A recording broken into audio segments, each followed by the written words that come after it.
ಏನು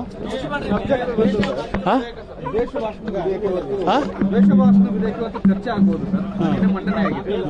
ಬಿಜೆಪಿಯವರು ಈಗಾಗಲೇ ವಿರೋಧ ವ್ಯಕ್ತಪಡ್ತಾ ದ್ವೇಷ ಭಾಷಣ ಬಿಲ್ ತರುವ ಮೂಲಕವಾಗಿ ಕೆಲವೊಂದು ಕಡೆ ವಿಪಕ್ಷಗಳನ್ನ ಗಟ್ಟಿ ಹಾಕುವಂತ ಕೆಲಸ ಮಾಡ್ತಾರೆ ಅಂತ ಆರೋಪ.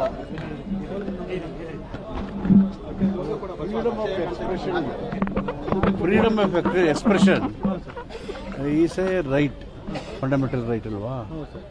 ಅಭಿವ್ಯಕ್ತಿ ಸ್ವಾತಂತ್ರ್ಯಕ್ಕಿಂತ ಧಕ್ಕೆ ಮಾಡಲ್ಲ. ಆದರೆ ಹೇಟೆಡ್ ಸ್ಪೀಚ್ ಇದೆಯಲ್ಲ, ಈ ಕಡೆ ಅಲ್ಲ ಸರ್, ಈಗ ಯಾವ ರೀತಿಯಾಗಿ ಅದನ್ನ ಗುರ್ತು ಮಾಡ್ತೀರಿ ಈ ತರದ ಹೇಟ್ ಪಿಚ್ ಅಲ್ಲ ಅನ್ನೋದು ಸಬ್ಜೆಕ್ಟ್ ಮೂವ್ ಮಾಡಿದ್ದಾರೆ ಬಿಲ್ಲನ್ನ. ಚರ್ಚೆ ಡಿಬೇಟ್ ಶುರುವಾಗಲಿ, ಏನು ಯಾವುದಕ್ಕೆ ಇದು ಅನ್ವಯ ಆಗುತ್ತೆ ಅಂತ ಅಲ್ಲಿ ಹೇಳ್ತೀವಿ.